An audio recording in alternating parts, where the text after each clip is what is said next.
Hello students, welcome to जीवन classes. UP PAT special practice set 4 और हम इसमें देखेंगे गुप्त वंश, समुद्रगुप्त, चंद्रगुप्त द्वितीय, हर्षवर्धन काल और राजपूत काल। इन सभी से रिलेटेड जो भी क्वेश्चन बनते हैं सभी को हम एक एक करके यहाँ पर देखने वाले हैं। तो बने रहिएगा वीडियो के अंत तक और देखिएगा सभी क्वेश्चंस जो आपके पेपर में आने वाले हैं। चलिए स्टार्ट करते हैं। सबसे पहले गुप्त वंश के बारे में जान लेते हैं और इसमें हम बात करेंगे समुद्रगुप्त और चंद्रगुप्त द्वितीय की। तो देखिए, गुप्त वंश जो है वो 275 से 550 ईस्वी तक रहा, 550 ईस्वी तक शासन किया और इस वंश की स्थापना लगभग 275 ईस्वी में हुई थी और किसके द्वारा हुई थी? महाराज श्री गुप्त के द्वारा की गई थी। गुप्त वंश का प्रथम शक्तिकालीन शासक कौन था? चंद्रगुप्त प्रथम था और जिसने 319 से 335 ईस्वी तक शासन किया। तो चंद्रगुप्त प्रथम जो है वो शक्तिशाली शासक, गुप्त वंश का प्रथम शक्तिशाली शासक बना और 319 से 335 तक उसने शासन किया। चंद्रगुप्त ने अपनी महत्ता साबित करने के लिए, सूचित करने के लिए अपने पूर्वजों के विपरीत महाराजाधिराज की उपाधि प्राप्त की थी। तो महाराजा अधिराज ये नाम याद रखिएगा, ये उपाधि प्राप्त की थी चंद्रगुप्त ने अपनी महत्ता को साबित करने के लिए, सूचित करने के लिए। नेक्स्ट में है वाकाटक शासक। वाकाटक शासक प्रवरसेन प्रथम।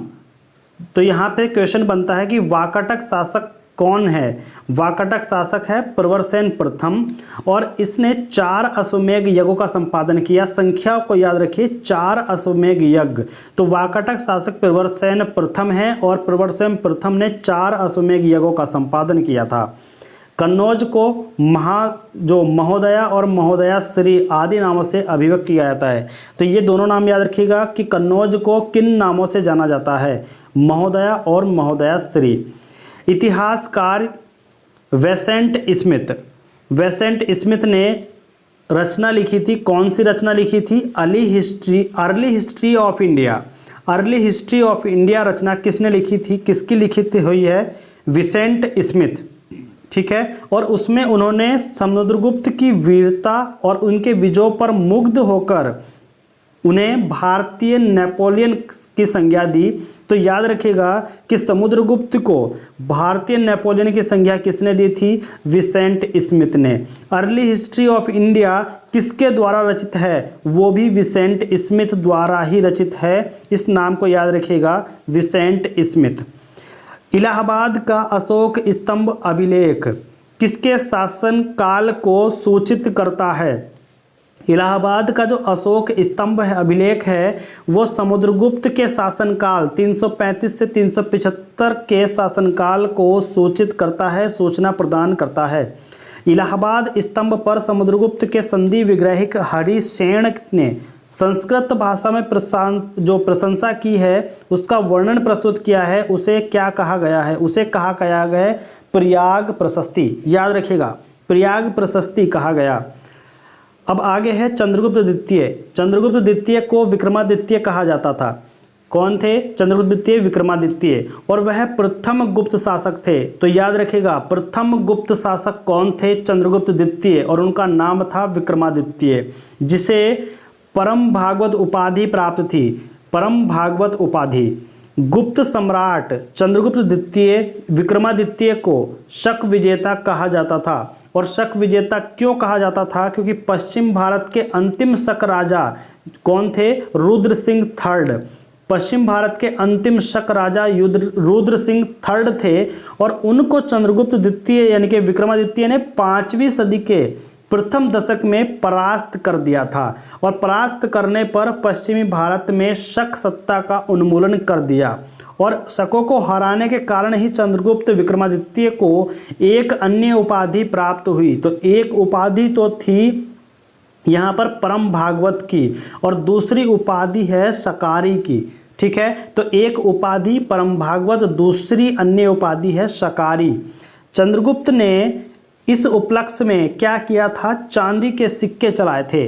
यानी कि जब उनको शकारी उपाधि, दूसरी उपाधि मिल गई थी एक परम भागवत से अन्य, तो उन्होंने चांदी के सिक्के चलाए थे। याद रखिएगा, चांदी के सिक्के। नेक्स्ट में हम बात करेंगे हूणों का पहला भारतीय आक्रमण किसके शासनकाल में हुआ। तो हूणों का भारतीय आक्रमण जो है, पहला भारतीय आक्रमण समुद्रगुप्त के शासनकाल में हुआ। और समुद्रगुप्त जो थे गुप्त सम्राट थे, तो उनके शासनकाल में हूणों का पहला भारतीय आक्रमण हुआ। और गुप्त सम्राट हैं स्कंदगुप्त, उनके शासनकाल में हूणों का पहला भारतीय आक्रमण हुआ। और उन्होंने हूणों को हरा करके उनको परास्त कर दिया। स्कंदगुप्त के हाथों बहुत बुरी हार उन्हें मिली हूणों ने पहली बार आक्रमण किया था किसके काल में, स्कंदगुप्त के शासनकाल में।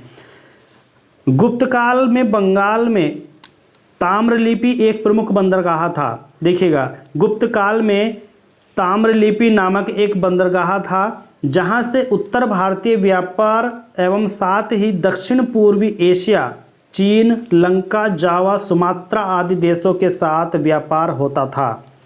गुप्त काल में गुजरात, बंगाल, दक्कन एवं तमिलनाडु किसके लिए प्रसिद्ध थे, वस्त्र के लिए प्रसिद्ध थे। धनवंतरी चंद्रगुप्त सेकंड विक्रमादित्य के नवरत्नों में से एक थे।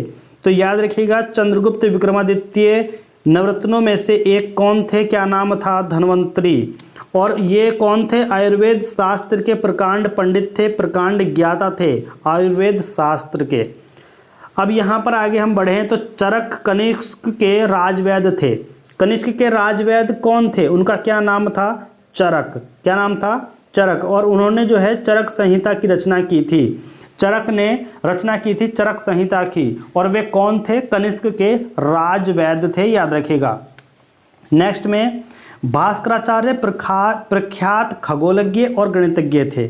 भास्कराचार्य कौन थे, प्रख्यात खगोलज्ञ एवं गणितज्ञ। और इन्होंने जो है ग्रंथ लिखे थे सिद्धांत शिरोमणि और लीलावती। कौन से ग्रंथ लिखे थे, सिद्धांत शिरोमणि और लीलावती, ये दोनों भास्कराचार्य के ग्रंथ हैं। गुप्त काल में स्वर्ण मुद्रा को क्या कहा जाता था, दिनार कहा जाता था, याद रखिएगा। चीनी यात्री फहान के अनुसार लोग दैनिक क्रय विक्रय में किसका प्रयोग करते थे, कौड़ियों का प्रयोग करते थे। सती प्रथा का प्रथम अभिलेख कहाँ से प्राप्त हुआ, साक्ष्य एरण से प्राप्त हुआ। और एरण जो है वो अभिलेख कब का है, वो 510 ईस्वी का है। और वहीं से एरण साक्ष्य प्राप्त हुआ था। अब देखिए, जिसमें गोपराज नामक सेनापति की स्त्री को सती होने का उल्लेख बताया जाता है। गुप्त संवत का प्रवर्तक कौन था, गुप्त संवत का प्रवर्तक था चंद्रगुप्त प्रथम। और गुप्त संवत की तिथि बताई जाती है 319 ईस्वी। इन दोनों को याद रखिए, गुप्त संवत का प्रवर्तक चंद्रगुप्त प्रथम और गुप्त संवत की तिथि 319 ईस्वी है। गुप्त वंश के शासकों ने मंदिरों एवं ब्राह्मणों को सबसे अधिक क्या दान दिया था, सबसे अधिक दान दिया था ग्राम अनुदान, मतलब गांव को अनुदान में दिया गया था सबसे ज़्यादा। नेक्स्ट है, गुप्त काल में कला एवं साहित्य में जो प्रगति हुई थी उसी के आधार पर इस काल को प्राचीन भारत का स्वर्ण युग कहा जाता था। किस काल को स्वर्ण युग कहा जाता था, गुप्त काल को, याद रखिएगा। भारत का स्वर्ण युग किस युग का कहा जाता था, गुप्त काल को कहा जाता था। प्राचीन भारत में सिंचाई कर को क्या कहा जाता था, सिंचाई कर, यानी कि जो सिंचाई के नाम पर कर लिए जाते थे उसको कहा जाता था उदकमाग या फिर बिदक मागम। क्या कहा जाता था, उदकमाग या फिर बिदक मागम कहा जाता था, जो सिंचाई कर थे। गुप्त एवं गुप्तोत्तर काल में रेशम के लिए किस शब्द का प्रयोग किया जाता था, तो रेशम के लिए कौशेय शब्द का प्रयोग किया जाता था गुप्त एवं गुप्तोत्तर काल में। तीसरी शताब्दी में वारंगल किसके लिए प्रसिद्ध हुए थे, तो लोहे के यंत्रों और उपकरणों हेतु प्रसिद्ध था कौन, वारंगल, तीसरी शताब्दी में। आगे है, भारत पर दूसरे हूण आक्रमण का नेता कौन था, भारत पर दूसरा जो हूण आक्रमण हुआ था उसका नेता था तोरमाण। क्या नाम था, तोरमाण नाम था। शतरंज का खेल भारत में कब उद्भूत हुआ, तो कब उद्भूत हुआ था, गुप्त काल के दौरान उद्भूत हुआ था। और इसे यानी कि शतरंज को क्या कहा जाता था, चतुरंग का नाम से जाना जाता था, कब, गुप्त काल के दौरान, चतुरंग।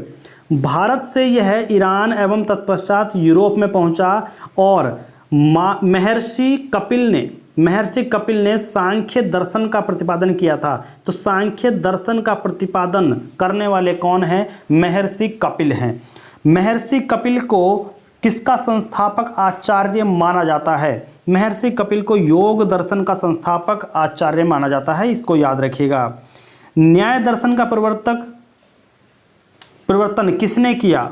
न्याय दर्शन का परिवर्तन किया था गौतम ने, और उसे अक्षपाद भी कहा जाता है। ठीक है, गौतम ने किया और जिन्हें क्या कहा गया? अक्षपाद भी कहा गया। अब हम बात करते हैं ऐतिहासिक इमारतें, मंदिर और उनकी स्थिति के बारे में। देखिएगा, इमारतें और मंदिर और यहाँ पर है उनकी स्थिति कहाँ, किस स्थान पर स्थित है। अजंता एवं एलोरा गुफा ये कहाँ पर स्थित है? औरंगाबाद, और औरंगाबाद पड़ता है महाराष्ट्र में। शांति निकेतन मंदिर वीरभूमि पश्चिम बंगाल नासिक में। एलिफेंटा गुफा मुंबई महाराष्ट्र में। महाबलीपुरम मंदिर कहाँ पर स्थित है? मामल्लपुरम कांचीपुरम, और ये कहाँ पड़ता है? तमिलनाडु में पड़ता है।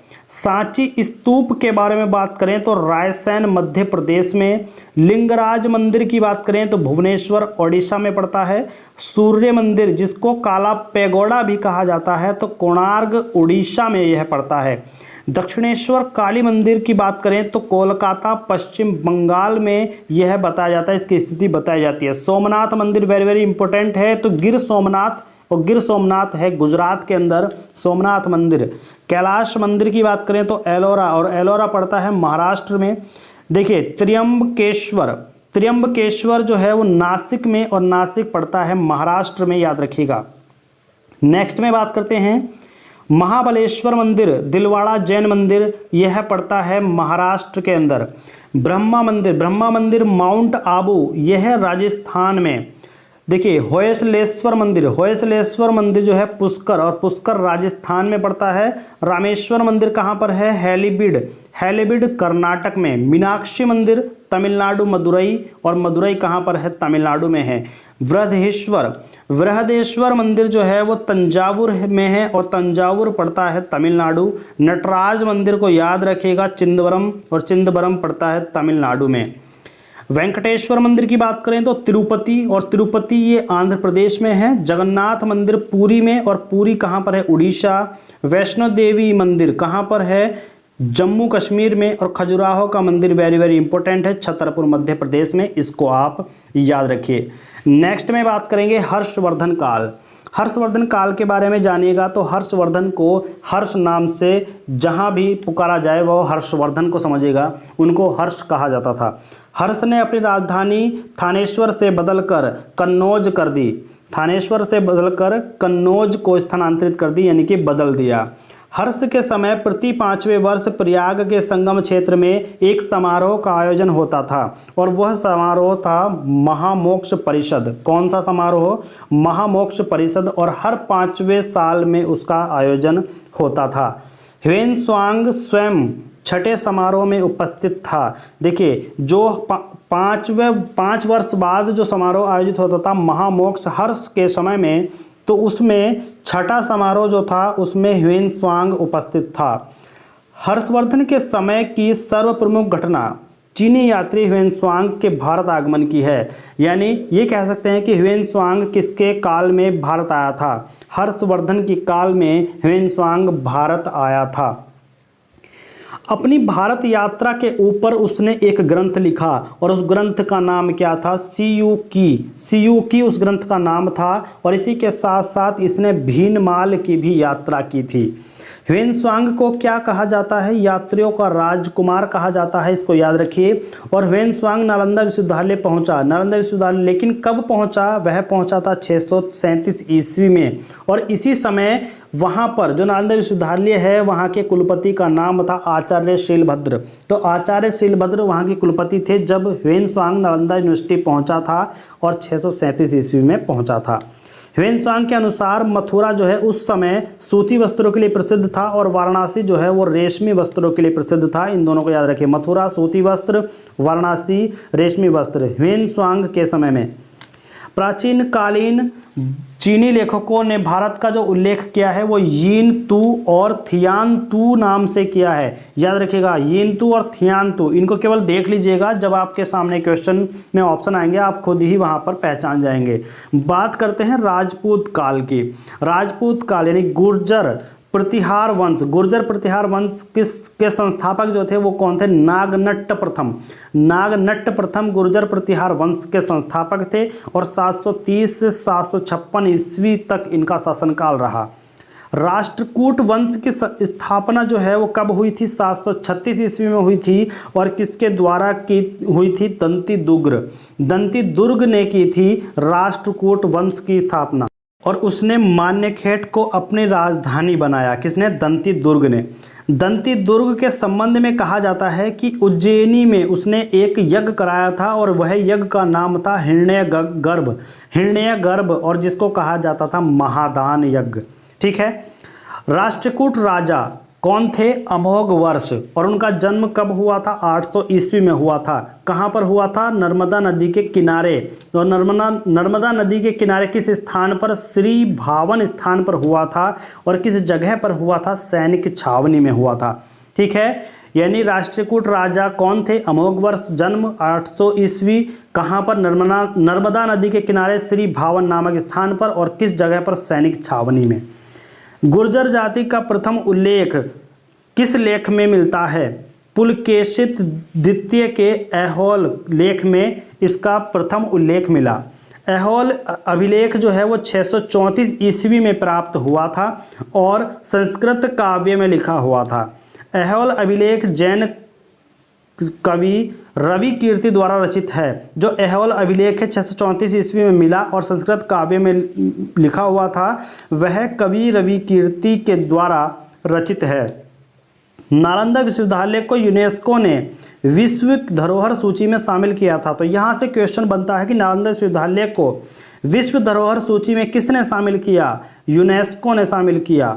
नालंदा विश्वविद्यालय बख्तियार खिलजी के अधीन तुर्क मुस्लिम आक्रमणियों द्वारा 1193 में नष्ट कर दिया गया। नालंदा विश्वविद्यालय कब नष्ट किया गया? 1193 ईस्वी में। किसके अधीन किया गया? अख्तियार खिलजी के अधीन जो तुर्क मुस्लिम आक्रमणकारी थे उनके द्वारा 1193 में नालंदा विश्वविद्यालय को नष्ट कर दिया गया। विक्रमशिला के प्राचीन बौद्ध विश्वविद्यालय की स्थापना किसके शासनकाल में और किसने की?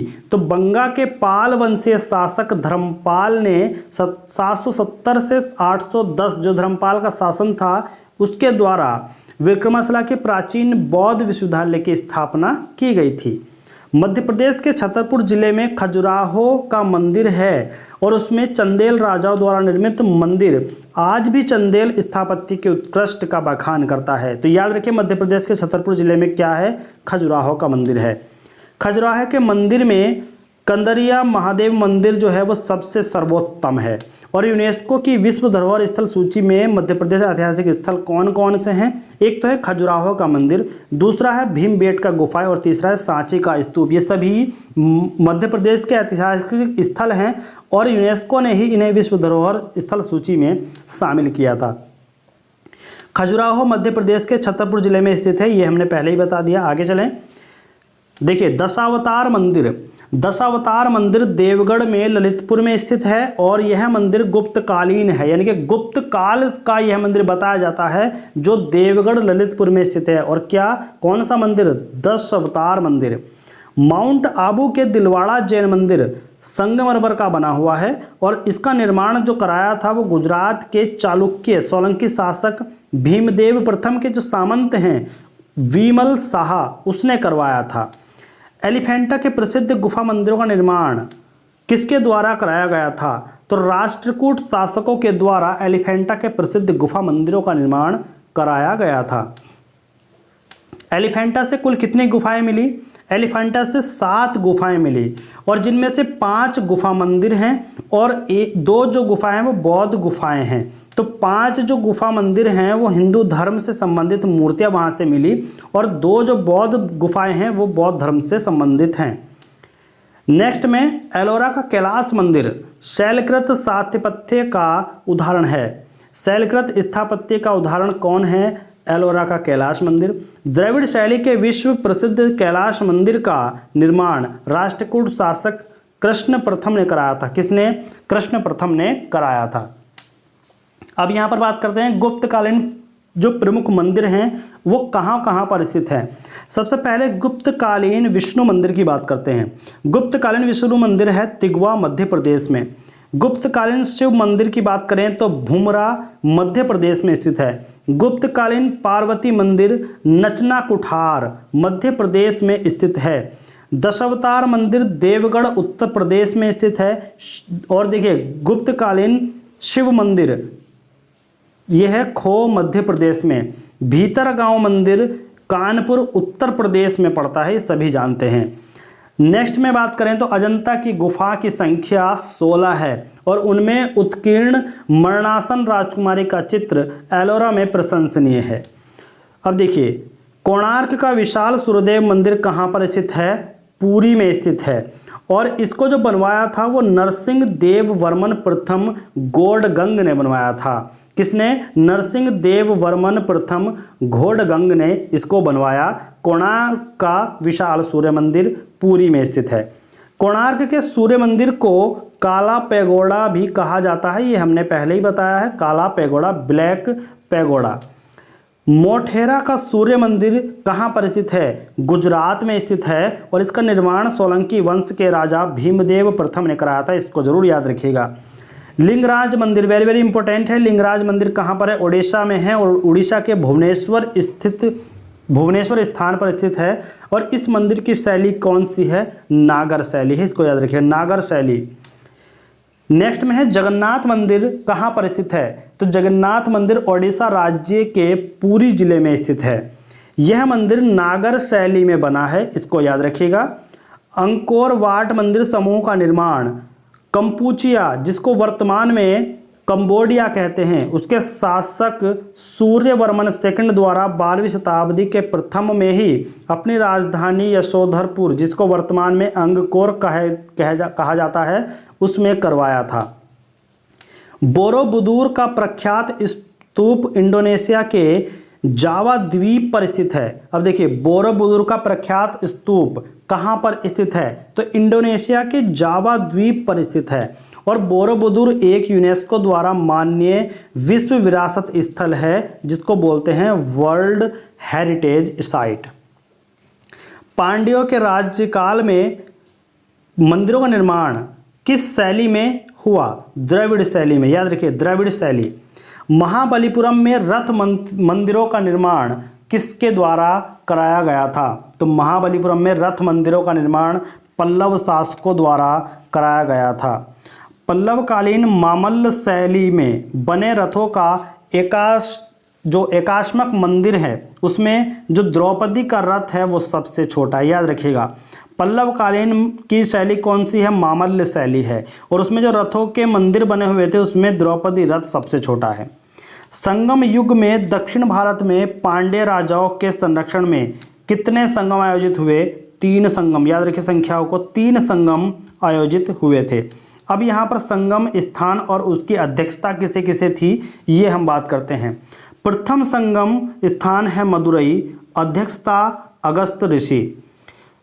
द्वितीय संगम स्थान है कपाटपुरम अलेवाई और अध्यक्षता है अगस्त्य ऋषि तथा तोलकापियर। तृतीय संगम स्थान है मदुरई और अध्यक्षता है नक्कीरर। दक्षिण भारत के आर्यकरण का श्रेय किसको जाता है? दक्षिण भारत के आर्यकरण का श्रेय जाता है महर्षि अगस्त्य को और महर्षि अगस्त्य को तमिल साहित्य के जनक कहा जाता है, इसको याद रखिएगा। तमिल साहित्य के जनक महर्षि अगस्त्य हैं और शिलप्पादिकारम का लेखक कौन है? इलंगो ओडिगल है। संगम साहित्य के केवल चोल, घेर एवं पांड्य राजाओं के उद्भव और विकास का विवरण प्राप्त होता है और कुछ नहीं। संगम साहित्य जो उसमें केवल चोल का, घेर एवं पांड्य राजाओं के जो उद्भव है और उनके विकास है उनका ही विवरण मिलता है। कुरल नामिल साहित्य को बाइबिल तथा लघुवेद माना जाता है। अब देखिए बाइबिल तथा लघुवेद किसे माना जाता है? कुरल तामिल साहित्य को। और इसे जो है मुप्पाल भी कहा जाता है। और इसकी रचना किसने की थी? सुप्रसिद्ध कवि तिरुवल्लुवर। सुप्रसिद्ध कवि तिरुवल्लुवर ने इसकी रचना की थी। चोल स्थापत्य के उत्कृष्ट नमूने। चोल स्थापत्य के उत्कृष्ट नमूने तंजौर के शिव मंदिर जो राजेश्वर या बृहदीश्वर नाम से प्रसिद्ध है, उसका निर्माण राज प्रथम ने कराया था। राज प्रथम के काल में उनका निर्माण हुआ था। अब देखिए चोलों की राजधानी कहाँ थी? तंजौर में थी। और इसके अतिरिक्त इसकी राजधानी गंगैकोंड चोलपुरम, गंगैकोंड चोलपुरम इसकी राजधानी हुई, जो चोल बनी हुई थी। संगम काल में चोलों की राजधानी उरेदूर थी। संगम काल में याद रखिए, संगम काल की बात करेंगे तो चोलों की राजधानी उदयगुर थी। और वैसे आप याद रखिएगा चोलों की राजधानी तंजौर थी और दूसरी इसके अतिरिक्त गंगैकोंड चोलपुरम थी। ठीक है, संगम काल में उरेदूर थी। अब देखिए परांतक प्रथम ने मदुरा के पांड्य राजा को हराकर कौन सी उपाधि प्राप्त की थी? मदुरा के पांड्य राजा को हराया था तो मदुरैकोंड उपाधि धारण की थी परांतक प्रथम ने। कुलोत्तुंग, ठीक है, कुलोत्तुंग है। कुलोत्तुंग प्रथम के समय में श्रीलंका का राजा कौन था? विजयबाहु। कुलोत्तुंग प्रथम के समय में श्रीलंका का राजा विजयबाहु था और उसने अपनी स्वतंत्रता घोषित की थी। आगे है चोल शासक कुलोत्तुंग फर्स्ट के शासनकाल में 1077 ईस्वी में 72 सौदागरों का जो चोल है वो दूत मंडल चीन भेजा गया। तो यहाँ पर ये क्वेश्चन बनता है कि चोल शासक कुलोत्तुंग फर्स्ट जो है वो शासनकाल कब था? 1077 ईस्वी। और कितने सौदागरों को चीन भेजा गया? 72 सौदागरों को चीन भेजा गया था। ठीक है, तो चोल शासक किसके शासक काल में? कुलोत्तुंग फर्स्ट के शासनकाल में। और कब? 1077 ईस्वी। शिव मंदिर, तो देखिए शिव मंदिर की किस मूर्ति को शिक्षक के रूप में प्रदर्शित किया जाता है? दक्षिणामूर्ति प्रतिमा। शिव मंदिर की दक्षिणामूर्ति प्रतिमा को गुरु यानी कि शिक्षक के रूप में प्रदर्शित किया जाता है। चालुक्यों के शासनकाल में प्राय महिलाओं को उच्च पदों पर नियुक्त किया जाता था। तो चालुक्य का जो शासनकाल था वो महिलाओं के लिए सर्वश्रेष्ठ स्थान दिया जाता था। और इसकी रचना सुप्रसिद्ध कवि तिरुवल्लुवर, नाम है तिरुवल्लुवर, नाम को याद रखिए कि इसकी रचना किसने की थी? सुप्रसिद्ध कवि तिरुवल्लुवर ने की थी। चोल स्थापत्य के उत्कृष्ट नमूने तंजौर के शिव मंदिर राजेश्वर बृहदीश्वर नाम से प्रसिद्ध हैं। और इसका निर्माण किसने किया था? राज प्रथम के काल में हुआ था, ये हम बता चुके हैं। चोलों की राजधानी तंजौर थी और तंजौर राजधानी इसके अतिरिक्त जो है गंगैकोंड चोलपुरम भी इसकी राजधानी बनी। संगम काल में चोलों की राजधानी उरेदूर थी। और परांतक प्रथम ने मदुरा के पांड्य राजा को हराकर मदुरैकोंड उपाधि धारण की थी। कुलोत्तुंग प्रथम के समय में श्रीलंका का राजा विजयबाहु था और उसने अपनी स्वतंत्रता घोषित की थी। चोल शासक कुलोत्तुंग फर्स्ट के शासनकाल में 1077 ईस्वी में 72 सौदागरों को चीन भेजा गया। शिव की दक्षिणामूर्ति प्रतिमा उन्हें गुरु शिक्षक के रूप में प्रदर्शित करती है। और चालुक्यों के शासनकाल में महिलाओं को उच्च स्थान दिया जाता था। आगे है कंबन ने 12वीं शती ईस्वी में तमिल रामायणम या फिर रामावतारम की रचना किस भाषा में की थी? तमिल भाषा में की थी। राष्ट्रकूट वंश की राजधानी मान्यखेट मानी जाती है, याद रखिएगा इसको। राष्ट्रकूट वंश की राजधानी कहाँ पर थी? मान्यखेट। होयसलों की राजधानी द्वार समुद्र थी। होयसलों की राजधानी कहाँ थी? द्वार समुद्र। हर्षवर्धन को संस्कृत के 3 नाटक ग्रंथों का रचयिता माना जाता है। और कौन कौन से नाटक ग्रंथ हैं? प्रियदर्शिका, रत्नावली और नागानंद। इन तीनों को याद रखिएगा। प्रियदर्शिका, रत्नावली और नागानंद ये ग्रंथ जो हैं वो किसके रचे हुए हैं? हर्षवर्धन के। जयदेव ने हर्ष को भास, कालिदास, बाण, मयूर आदि कवियों की समक्षता में रखते हुए उसे कविता कामिनी का साक्षात हर्ष निरूपित किया है। अब देखिए प्रमुख लेखक एवं उनकी रचनाओं के बारे में बात करते हैं। लेखक हैं सर्ववर्मा। सर्ववर्मा रचना है कातंत्र। भारवी लेखक किरातार्जुनियम, किरातार्जुनियम। राजशेखर, इनकी रचना है कर्पूर मंजरी। चंद-बरदाई रचना जो है वो पृथ्वीराज रासो की है। विशाख दत्त, देखिए चंद-बरदाई की रचना जो है वो पृथ्वीराज रासो है, चंद-बरदाई, ठीक है, उनकी रचना क्या है, पृथ्वीराज रासो। विशाख दत्त की रचना है देवी चंद्रगुप्तम। जयानक की रचना है पृथ्वीराज विजय। सारंग देव की रचना हमीर रासो और विल्हण की रचना है विक्रमांक देवचरित। याद रखिएगा इसको, विक्रमांक देवचरित। नेक्स्ट में है पालवंशी शासक। पालवंशी शासक कौन थे? देवपाल बौद्ध मतानुयायी। देवपाल बौद्ध मतानुयायी पालवंशी शासक थे। लेखों में उन्हें क्या कहा गया? परम सौगत कहा गया। देवपाल ने जावा के शैलेंद्र वंशी शासक बालपुत्र देव के अनुरोध पर उसे नालंदा में एक बौद्ध विहार बनवाने के लिए कितने गांव दान दिए थे? 5 गांव दान दिए थे। जेजाक मुक्ति बुंदेलखंड का प्राचीन नाम था। देखिए बुंदेलखंड का प्राचीन नाम क्या था? जेजाक मुक्ति। अब यहाँ पर एक क्वेश्चन और बनता है, धर्मपाल ने विक्रमशिला और सोमपुरी, जिसको पहाड़पुर कहा जाता है, उसमें प्रसिद्ध विहारों की स्थापना की थी। अब यहाँ पर है देखिए, विक्रमशिला तथा सोमपुरी यानी कि पहाड़पुर में प्रसिद्ध विहार जो बने हुए हैं उनकी स्थापना किसने की थी? धर्मपाल ने की थी। और प्रतिहार वंश का महानतम शासक कौन था? मिहिर भोज। प्रतिहार वंश का महानतम शासक मिहिर भोज था और इसका शासनकाल कब से कब तक रहा? 836 ईस्वी से 885 ईस्वी तक इसका शासनकाल रहा।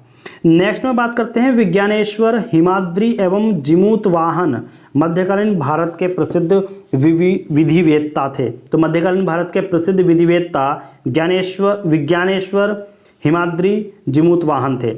विज्ञानेश्वर ने याज्ञवल्क्य स्मृति पर मिताक्षरा शीर्षक से टीका ग्रंथ लिखा था। जिमूतवाहन ने क्या किया था? दायभाग नामक एक ग्रंथ की रचना की। और भोजशाल मंदिर मध्य प्रदेश के किस जिले में है? धार जिले में स्थित है। और यहाँ पर क्या है? भगवती सरस्वती देवी का स्थापना है, भगवती सरस्वती देवी की स्थापना। रुद्रमा देवी का संबंध जिस वंश से है वह वंश है काकतीय वंश। वह वंश कौन सा है? काकतीय वंश है। और काकतीय साम्राज्य की राजधानी वारंगल थी। क्या थी? वारंगल नाम याद रखिएगा, काकतीय साम्राज्य की राजधानी। ठीक है। नेक्स्ट में हम बात करते हैं सल्तनत काल की। सल्तनत काल की हम बात करेंगे नेक्स्ट वीडियो में। तो थैंक्स फॉर वॉचिंग। मिलते हैं नेक्स्ट वीडियो में, और नेक्स्ट वीडियो में बात करेंगे सल्तनत काल और उसके नेक्स्ट टॉपिक के बारे में।